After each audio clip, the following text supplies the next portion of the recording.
দিও মধুবে আমি অভাগা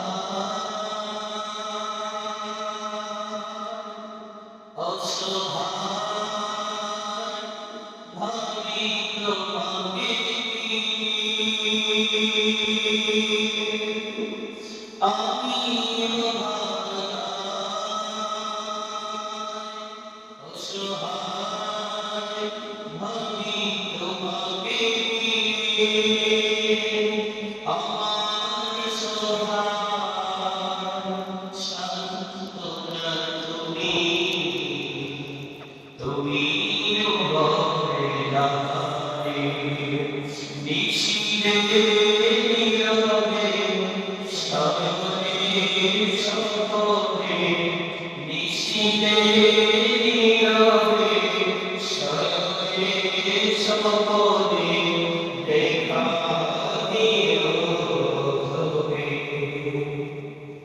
কথা বলবো দেখা করবো যখন জানি স্মরণে কথা বলবো দেখা করবো যখন জানি স্মরণে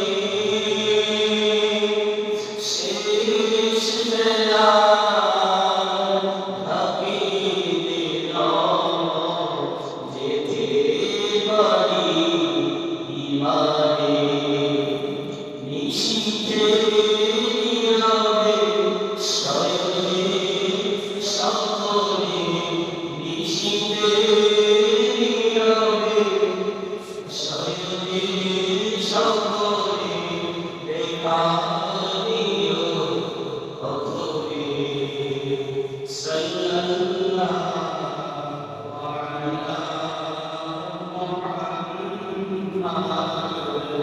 সাল্লাল্লাহু আলাইহি ওয়াসাল্লাম সাল্লাল্লাহু আলা মুহাম্মাদ সাল্লাল্লাহু আলাইহি ওয়াসাল্লাম بلغ المعنى بكماله كشف الهدى بجماله حسنت جميع خصاله صلى الله عليه وآله لا إله إلا الله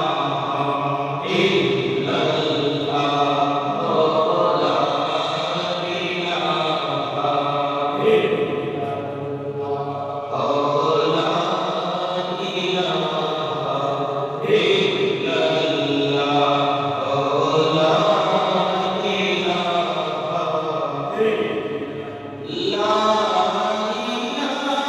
إلا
الله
করেছে শান্তির জন্য, আল্লাহ পাকের পরিপূর্ণ তাসবিহের জন্য। আল্লাহ পাকের ঘর মসজিদে আল্লাহ পাকের গোলামীর জন্য আমাদেরকে আসা বসার তৌফিক দান করেছে। সেজন্য আওয়াজ করে সকলে একবার দিল বলে বার করে আলহামদুলিল্লাহ। সাথে দরুদ সালাম আল্লাহ পাকের সৃষ্টির কথা আকর্ষণ বিশ্ব সভার সভাপতি সমস্ত নবী রাসূলের মাতা সিরতা শামসুল ফাদাইল শামসুল জাহার বিদর সাইয়্যিদুস সাফারাইন ইমামুল মুরসালিন নবিয়িনা মুরশিদিনা শাফিঈনা হাবিবিনা কুদওয়াতিনা নূরুন আলা নূর নবী মুহাম্মদুর রাসূল সাল্লাল্লাহু আলাইহি ওয়াসাল্লাম।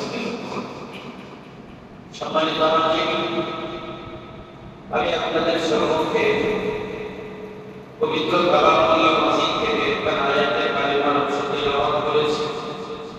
আল্লাহ পাক যদি তৌফিক দান করেন তাহলে আমরা আজকে এই জুমা ধরে এই আয়াতে কারিমাকে কেন্দ্র করে কিছু কথা বলা শোনার চেষ্টা করব। আল্লাহ আমাদেরকে আমলের এই উদ্দেশ্য দান করা শক্তি সামর্থ্য ধৈর্য দান করুন, সুখে করে আপনি সম্মানিত হাজিরিন, আল্লাহ রাব্বুল জালাল পবিত্র কালামে পাকে আপনাকে আমাকে সফলতার দিক দেখিয়েছেন।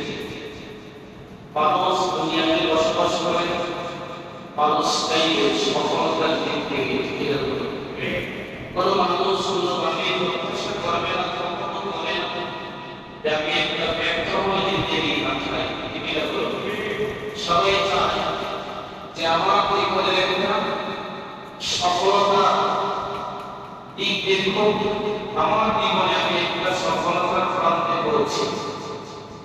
একটা প্রত্যেকটা মানুষেরই হৃদয়ের কামনা বাসনা কামনা।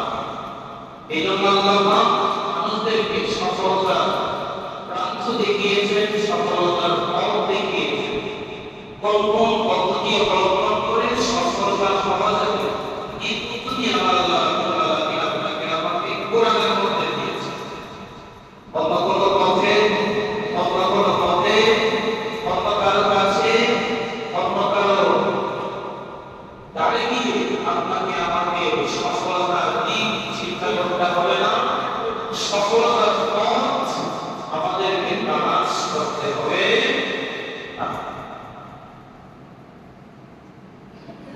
আল্লাহ রাব্বুল আলামিন কোরআনুল কারীমের মধ্যে রাব্বুল আলামিনের বান্দাদেরকে সফলতা দেখিয়েছে, সফলতা সম্পর্কে ঘোষণা করেছে। মালিক রাব্বুল আলামিন সফলতা আলোচনা করতে গিয়ে আল্লাহ কোরআনুল কারীমে সূরা আ'লা মধ্যে আল্লাহ রাব্বুল আলামিন বলেন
আপনাকে তিনটা কাজ করতে হবে। কয়টা কাজ?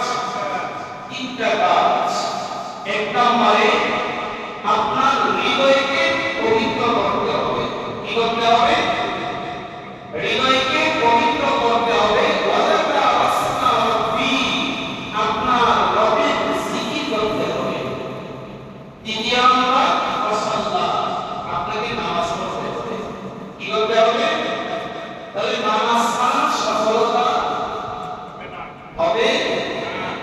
সফলতা হতে পারবে না।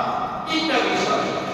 এক নম্বরে আপনার হৃদয়কে পবিত্র করতে হবে। দুই নম্বর আল্লাহ জিকির করতে হবে, আল্লাহকে স্মরণ করতে হবে। তিন নম্বরে হচ্ছে আপনাকে নামাজ পড়তে হবে। এই তিনটা ব্যাপারে আল্লাহ বলেছেন, এই তিনটা এই আয়াত বলতেছে এই তিনটা বিষয় যার মধ্যে আছে সে যে সফলতা। প্রত্যেকটা মানুষ সে সফলতা চায়। কৃষক জমিতে চাষাবাদ করে সেও সফল হতে চায়, বাম্পার ফসল চায়। ব্যবসায়িক ভাই ব্যবসা করে তাও ব্যবসাতে বেশি বেশি দাম হোক, চাকরি দিয়ে ভাই সেও চায় তিন তিনবার পদোন্নতি হোক। শুধু তাই নয়, একটা প্রাণীও সরকারে সফল হতে লক্ষ্য করে যদি আমরা তাল গাছগুলোর মধ্যে দেখা যায় পাখি পাখি তার বাসা বাঁধে সুলভন প্রথায় এমন সুন্দর করে নিখুঁতভাবে বাসা তৈরি করে। কত ঝড় হয়, কত বৃষ্টি হয়, কত তুফান হয়, ঝড় তুফানে আমাদের বাড়িঘর পর্যন্ত ভেঙে যায়, টিনের ছাউনি উড়ে চলে যায়, বাতাসে উড়িয়ে নিয়ে যায়। কিন্তু তাল গাছে বাসা বাঁধা পাখির বাসা থেকে একটা ডিম পর্যন্ত ভাঙে না। তাহলে এটা প্রাণীও চায় সে সফল হবে। সে যে তার বাসাটা পেয়েছে, এই বাসায় সে সাকসেস, এর বাসাটা বাঁধতেছে তৈরি করে কত কিছু হয়, কিন্তু তার মৌচাক থেকে কিন্তু পরিমাণের মধু করে। তাহলে প্রাণী চায় সফলতা হতে, সফলতা হতে, কামিয়াব হতে। মানুষ চাইলে না এটা বড় হতে পারে, তাহলে মানুষও চাইলে সফল হইতে এগুলো সফল হতে হলে এই আয়াতে কারিমা কি বলছে? আল্লাহ তাআলা আল্লাহর কোরআনের এই আয়াত বলতেছে قد أفلح من تزكى وذكر اسم ربه فصلى। এই আয়াতে ব্যাখ্যা করতে যাইয়া জালালউদ্দিন সুয়ুতী তার বিশ্ব বিখ্যাত তাফসীর গ্রন্থ তাফসীর জালালাইনের মধ্যে উনি বলেন, আল্লাহ রাব্বুল আলামিন মান তাযাক্কা এটা নিয়ে বুঝিয়েছেন অন্তরের মধ্যে ঈমানের নূর দ্বারা অন্তরটাকে পবিত্র করা। হৃদয়কে পবিত্র করার কথা আল্লাহ বলেছেন। জালালউদ্দিন সুয়ুতীর ব্যাখ্যায় বলেন যে এই পবিত্র বলতে আল্লাহ বুঝিয়েছেন ঈমানের নূর দিয়ে আপনার অন্তরটাকে আলোকিত করতে। সুবহানাল্লাহ। হযরত ইবনে কাসির রাহমাতুল্লাহ ওনা তাফসীর ইবনে কাসিরের মধ্যে উনি এর ব্যাখ্যা দিয়েছেন অন্তর পবিত্র বলতে কি হৃদয়কে শিরিক মুক্ত রাখা, নেফাক মুক্ত রাখা, নেফাকি কাজকে দূরে রাখা এবং আকীদা ঠিক রাখা। আপনার গায়ে আপনার বিশ্বাস, আপনার ইত্মিনান এগুলো ঠিক রাখাই হচ্ছে আপনার হৃদয়টাকে পবিত্র রাখা। হযরত ফখরুদ্দিন রাজি রাহমাতুল্লাহ আলাইহি বলেন যে মান তাযাক্কা দিয়ে আল্লাহ রাব্বুল আলামিন বলেছেন হৃদয়কে আপনি কি করবেন? ঈমান আনার মাধ্যমে, ঈমান আনয়নের মাধ্যমে আপনার হৃদয়টাকে আপনি পবিত্র করবেন। তিন প্রকারের তিনজন মানুষের ব্যাখ্যা তিন একটাই। ইমানকে পরিশুদ্ধ করা, ইমানকে পবিত্র করা, ইমানকে নূর দিয়ে আলোকিত করা। ইমানকে পবিত্র করতে হলে, আপনার হৃদয়কে পবিত্র করতে হলে আপনি আপনার হৃদয়ের মধ্যে কোনো প্রকারের এই কুফরি, নেফাকি, শিরক এই ধরনের কাজ করা যাবে। এবারে আসুন এই হৃদয় সম্পর্কে আলোচনা। হৃদয়টা কি? যাকে আমরা মন বলি, হৃৎপিণ্ড বলি, ইংরেজি ভাষায় বলে হার্ট। বিজ্ঞান 2020 সাল পর্যন্ত মানুষের অঙ্গ প্রত্যঙ্গের মধ্যে সবচেয়ে গুরুত্বপূর্ণ অঙ্গ হিসেবে তারা সিলেকশন করেছে ব্রেইন। কি বলেছে? ব্রেইন। একটা মানুষের সবচেয়ে গুরুত্বপূর্ণ তার অঙ্গ হচ্ছে ব্রেইন। কিন্তু 2024 সালে বিজ্ঞান তাদের মাইন্ড, তাদের ধারণা পরিবর্তন। কেমন? তারা বলতেছে যে না, মানুষের বডির মধ্যে গুরুত্বপূর্ণ অঙ্গ প্রত্যঙ্গের মধ্যে সবচেয়ে গুরুত্বপূর্ণ হচ্ছে হৃদয়।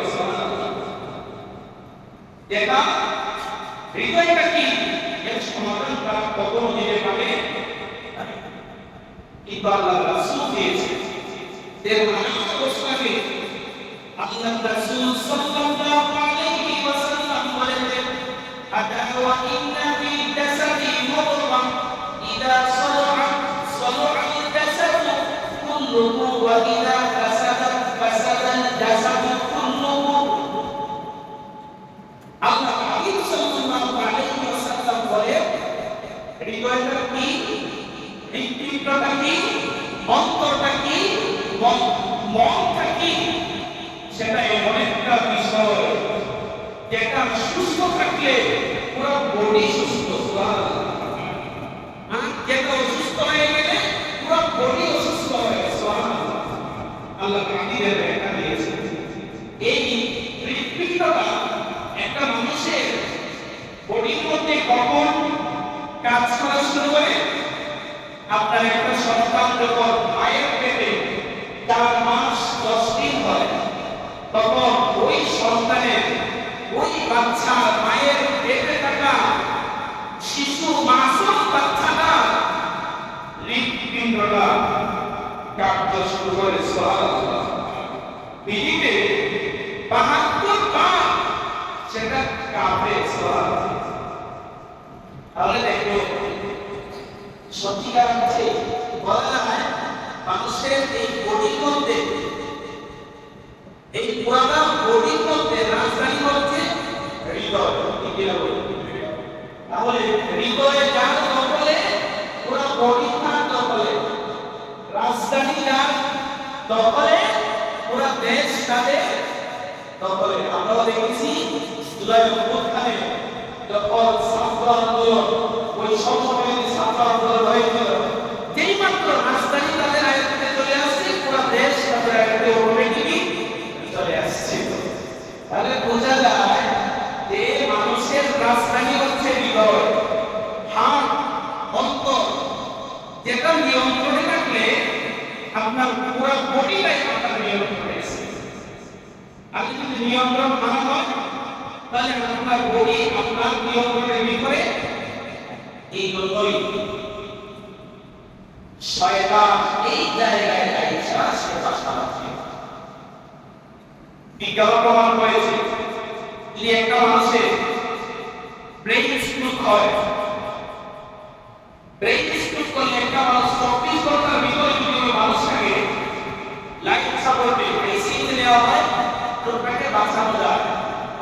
কিন্তু আর দেখা করলে 4 মিনিটের ভিতরে যদি আপনি তাকে কোনো কিছু না করতে পারেন, আর লাইফ সাপোর্টে নিয়েও কোনো চিকিৎসা করা যায়।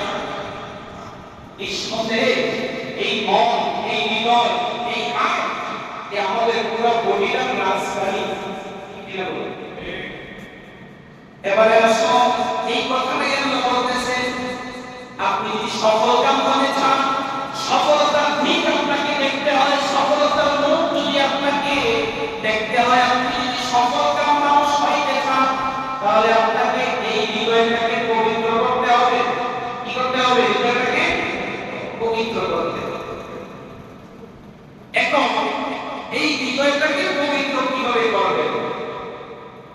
ব্যাখ্যা বলতেছে ইমানের নূর দিয়ে এই হৃদয়টাকে পবিত্র করা যায়। ঈমান এনে হৃদয়টাকে পবিত্র করা যায়। নিজেকে কুফর, শিরক, নেফাক থেকে মুক্ত রাখা অবস্থায় হৃদয়টাকে পবিত্র রাখা যায়। তাহলে শিরক মুক্ত অবস্থায় যদি থাকতে হয়, আল্লাহ ছাড়া আর কারো মানুষের সামনে মাথা নত করা যাবে? মাথা নত করা যাবে? কোন ঈশ্বরের সামনে, কোন মানুষের সামনে, বড় কোন গাছের সামনে, বড় কোন মাছের সামনে, বড় আশ্চর্যজনক মানুষ দেখলে তার সামনে মাথা নত করা যাবে? মাথা নত করা যাবে না। আপনি মাথা নত করে মনে রাখবেন আপনি শিরক করছেন, আল্লাহর সাথে অংশীদারিত্ব সাব্যস্ত করে কোন আল্লাহ ছাড়া অন্য কারো ইবাদত করছেন। এখানে আসা কিভাবে বরটাকে পবিত্র করেছিলেন সাহাবায়ে কেরাম। আল্লাহর হাবিবের দরবারে গিয়ে, রাসূলের দরবারে গিয়ে, রাসূলের হুজরায় গিয়ে, রাসূলের সুহবত পেয়ে তারা কিভাবে অন্তরটাকে পবিত্র করেছিলেন। আল্লাহর রাসূলের একজন সাহাবী হযরত আলী হামজা রাদিয়াল্লাহু তাআলা রাসূলের কাছে উহুদ যুদ্ধে ওয়াহশী নামক এক ব্যক্তি হযরত আমির হামজাকে হত্যা করেছিলেন। মক্কা শরীফ যখন রাসূলের আয়ত্তে চলে আসলো, মক্কা বিজয় হয়ে গেল, কাফের মুশরিকরা মক্কা থেকে বের হতে লাগলো, ছুটাছুটি করতে লাগলো। কিছু মানুষের মন ভয়ে থরথর করে কাঁপতেছে। তারা জানে মক্কা থাকা অবস্থায় আল্লাহর হাবিবকে তারা কি পরিমাণের কষ্ট দিয়েছিলেন, আঘাত দিয়েছিলেন। ঠিক না বলো? সেরকম ভাবে সাহাবায়ে কেরাম দেখতেছে ওয়াহশী সেও মক্কা থেকে পালানোর পথ খুঁজতেছে। সাহাবায়ে কেরাম ওয়াহশীকে জিজ্ঞেস করতেছে, আইনা তুরিদু, ওয়াহশী তুমি কোথায় যাচ্ছ? ওয়াহশী বলতেছে, আল্লাহর হাবিবের সাহাবীরা, আমি ওয়াহশী যেই পরিমাণে অন্যায় করেছি, অপরাধ করেছি, আমি আশা করি না, আমি বিশ্বাস করি না আল্লাহর হাবিব আমাকে মাফ করবেন, ক্ষমা করবেন। সাহাবায়ে কেরাম তাকে আশ্বস্ত করলেন, পরামর্শ দিলেন, না ওয়াহশী না, তুমি যেই কারণে আছো সেই কারণে ভুল হতে পারে। তুমি রাসূলের দরবারে গিয়ে ক্ষমা চাইলে তোমার মতো ওয়াহশীকে রাসূল মুহূর্তের মধ্যে ক্ষমা করে দিতে পারেন। সুবহানাল্লাহ। ওয়াহশী জানে কত বড় অন্যায় করেছে। ওয়াহশী বলে, আমার সাহাবীরা, আল্লাহ রাসূলের সাহাবীরা, যে আমি ওয়াহশী উহুদ ময়দানে যুদ্ধের জন্য যাই নাই, আমি বারাটি যুদ্ধে ওই রাসূলের বিপক্ষের মানুষদের বারাটি মানুষ হিসেবে গিয়েছিলাম। গিয়ে রাসূলের চাচা আমির হামজা উপরে তলোয়ার চালিয়েছিলাম। শুধু তাই নয়, আবু জাহেলের মসনা রসনা অচরিত্রবান সেই মহিলা কি করেছিল, আল্লাহ রাসূলের সাহাবী আমির হামজা রাদিয়াল্লাহু তাআলা আনহু ওনার বক্ষ বিলোপন করে কাঁচা কলিজায় চপল করেছিলেন। শুধু তাই নয়, রাসূলের চাচার কান না কেটে সে তার গলায় মালা হিসেবে ঝুলিয়েছিল লাল দিয়ে। এই জন্য মানুষের সাহস করে পারতেছে রাসূলের দরবারে কিভাবে যাবে, রাসূলের কাছে কিভাবে যাবে? কারণ রাসূলুল্লাহ উহুদের ময়দানে নিজের শরীর দেশের মোবারক থেকে রক্ত ঝরিয়েও এই পরিমাণের আঘাত পান নাই, কষ্ট পান নাই। চাচার লাশের অবস্থা থেকে যে পরিমাণের কষ্ট পেয়েছিলেন, আঘাত পেয়েছিলেন, তারপর সাহাবায়ে কেরাম সাহস দিয়েছে, ওয়াহশী তুমি নৈরাশ্য দিও না, যাও রাসূলের দরবারে যাও। রাসূল তোমার মতো ওয়াহশীর মুহূর্তে ওয়াহশী গেলেন রাসূলের দরবারে। রাসূলুল্লাহ দরবারে গিয়ে আমি রাসূলুল্লাহ বলতেছেন মান আনতা তুমি কে গো? ও রাসূল আমি সেই ওয়াহশী। রাসূল বলতেছে কোন ওয়াহশী? আমি সেই ওয়াহশী যেই ওয়াহশী আমার নিজের হাতে আপনার চাচা হযরত আমির হামজা রাদিয়াল্লাহু তাআলা আনহুকে হত্যা করেছিল। রাসূলুল্লাহ বলতেছে ওয়াহশী তুমি কেন এসেছো? ও রাসূল আমি এসেছি ক্ষমা চাওয়ার জন্য। রাসূল বলে ওয়াহশী আমি কোনদিন কল্পনা করি নাই, আশা করি নাই তুমি ওয়াহশী আমার পাশে এসে দাঁড়াবে, তবে যেহেতু এসেছো আমি তোমাকে মাফ করে দিলাম। শুধু তাই নয় আল্লাহ তওবার দরজাও তোমার জন্য খোলা। ইসলামে ধর্ম গ্রহণ করে ঈমান আনয়ন করার সুযোগ আছে। বলছি এবার নিজের মধ্যে একটা শান্তি পেলে দেখবে মনের মধ্যে কোন শান্তি আসে, সারা শরীরে আলাদা একটা শক্তি কাজ করে। মনে অশান্তি থাকলে শক্তিও থাকে, এগুলো কাজ করতেছে কেমন যেন দুর্বল দুর্বল ভাব ঠিক না? বসে আমাদের একটা শক্তি হয়েছে। এবার বলতেছে ইয়া রাসূলুল্লাহ আমি চিন্তা করতেছি সেই পর্যন্তই বানানো দিন পর্যন্ত সরাসরি আমার সম্পর্কে আল্লাহ একেবারে আমাকে মাফ করে দিবেন কোনো বিনিময় ছাড়া। যেই পর্যন্ত আল্লাহর পক্ষ থেকে অভিমান করে আপনার কাছ থেকে জানতে পারবো না ততক্ষণ পর্যন্ত আমি ঈমান আনবো।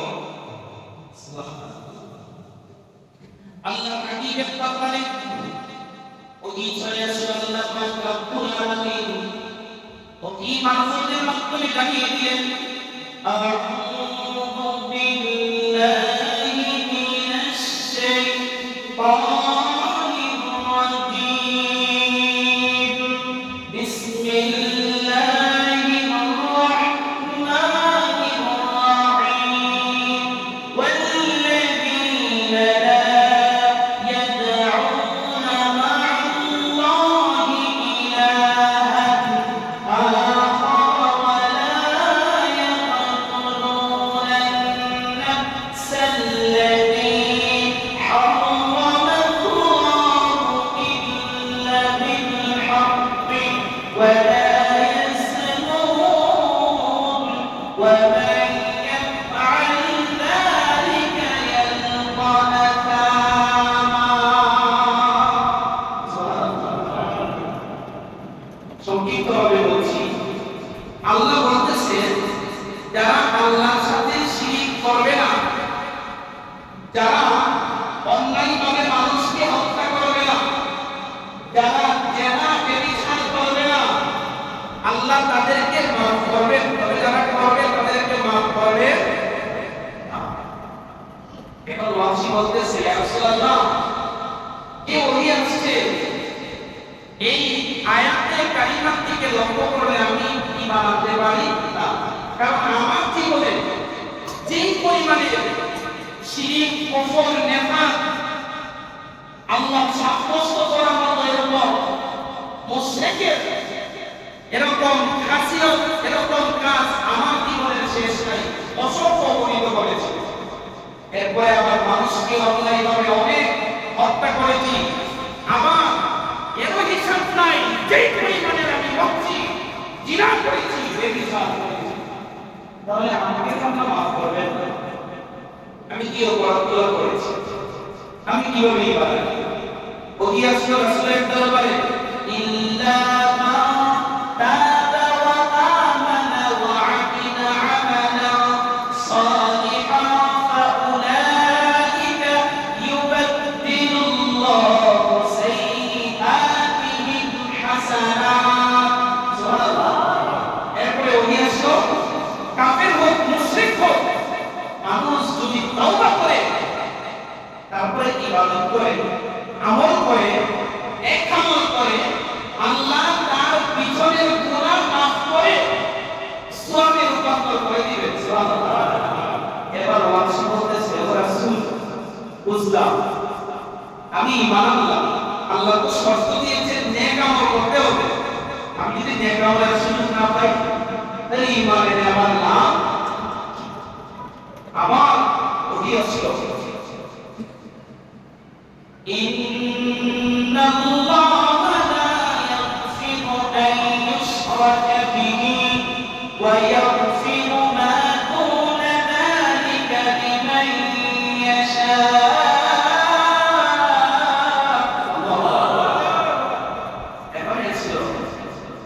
আল্লাহ রাব্বুল আলামিন যারা শিরক করবে তাদেরকে কখনো মাফ করবেন না। তবে আল্লাহ ওয়ায়াগফিরু মা দুনা যালিকা লিমান ইয়াশা, আল্লাহ যাদেরকে ইচ্ছা করেন তাদেরকে মাফ করবেন। সুবহানাল্লাহ। এবার ওয়াসি বলতেছি, ইয়া রাসূলুল্লাহ, আল্লাহ ইচ্ছা করলে মাফ করবেন, আমি ঈমান আনলাম। আমাকে যদি ইচ্ছা না করেন, ঈমান এনেলাম। সুবহানাল্লাহ বলেন না? ওই যে শক্তি পাইছে রাসূলের কাছ থেকে আদায় করতেছে সাহাবায়ে কেরাম, এবং যে তারা আল্লাহ রাসূলকে পেয়ে নিজের নামে জান্নাত দখল করেছিল। সুবহানাল্লাহ। এই জন্য সাহাবায়ে কেরাম হচ্ছে সত্য মিথ্যা মাপকাঠি, ঠিক বলে সত্যের মানদণ্ড, সত্যের মাপকাঠি। এটা আমাদের বিশ্বাস, এটা আমাদের আকিদা, এটা আমাদের আকীদা। আমরা আহলে সুন্নাত ওয়াল জামাতের বিশ্বাস করি, ঠিক বলে সাহাবায়ে কেরামকে সত্যের মাপকাঠি হিসেবে মানে না, বিশ্বাস করে না। আমরা তাদের সাথে ছিলাম না, এখনো নাই, ভবিষ্যতেও থাকতে চাই না। যাদের আকীদায় সমস্যা আছে, তাদের সুহতে গেলে আপনারা আকীদায় সুয়াসিলন করবেন, অ্যালার্জি আসছে, চুলকানি আসছে, ওই মানুষটা সারা শরীরে চুলকাইতেছে, ট্রান্সফার হয়ে আপনার হাতে আসবে কত, ভ্যাকসিন করে দিলেন, একসাথে বসে দিলেন, পুরো লেগেছে, পা লেগেছে, গা লেগেছে, এই আপনার আগ লেগেছে। এখন আপনি মনে করেন এই দিক থেকে আস্তে আস্তে ট্রান্সফার হয়ে সুয়াসিলন আসছে পারে। এই জন্য যাদের আকীদায়, যাদের ঈমানে, যাদের বিশ্বাসে, যাদের আকাইদে, যাদের ঈমানে দুর্বলতা আছে, সমস্যা আছে, আমরা তাদের সাথে বসতেও চাই না, খাইতেও চাই না, চলতেও চাই না। সেটা হোক রাজনীতিক, হোক সেটা এই অভ্যন্তরীণ, হোক সেটা পারিবারিক, হোক সেটা আত্মীয়তা, হোক সেটা যেগুলো পর্যায়ে। আগে ঈমান, এরপরে আগে ঈমান, এরপরে সামাজিকতা, আগে ঈমান, এরপরে রাজনীতি, আগে ঈমান, এরপরে দলাদলি, আগে ঈমান, এরপরে অন্য কিছু। ঈমানের উপরে আঘাত আসবে এবং কোনো কিছু আমরা করতে চাই না। এবার ওয়াসি বলতেছে, ইয়া রাসূলুল্লাহ, ইয়া হাবিবাল্লাহ, নবী গো, আল্লাহ স্পষ্ট করে বলে দিয়েছেন, ওয়া ইয়াগফিরু মা দুনা যালিকা লিমান ইয়াশা, আল্লাহ মাফ করবেন, তবে যাকে ইচ্ছা তাকে সবাইকে। আমাকে যদি ইচ্ছা না করেন, তাহলে আমি ঈমান এনেলাম। এবার চূড়ান্ত ফয়সালা আসবে আল্লাহর দরবার থেকে, কুল ইয়া ইবাদিয়াল্লাযীনা আসরাফু আলা আনফুসিহিম লা তাকনাতু মিন রাহমাতিল্লাহ। রাসূল শক্ত মজবুত ভাবে বলে দিন,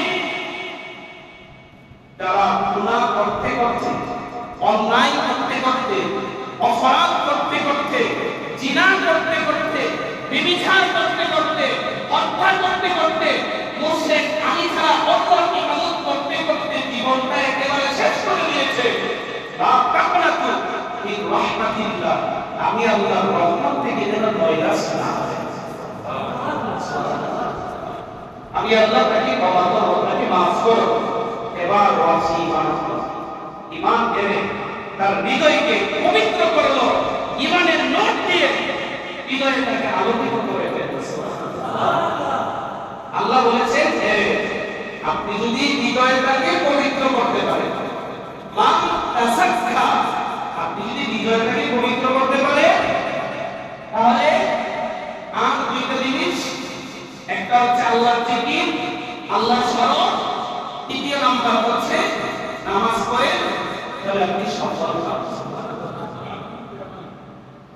এই মানুষটা হৃদয় পবিত্র, ওই মানুষটা পবিত্র। যে মানুষটার হৃদয় পবিত্র না, ওই মানুষটা কোনোদিন পবিত্র হতে পারে। তাহলে যাদের ঈমান আছে তারা পবিত্র, ঠিক না? কারণ হৃদয় পবিত্র করতে গেলে ঈমান লাগে।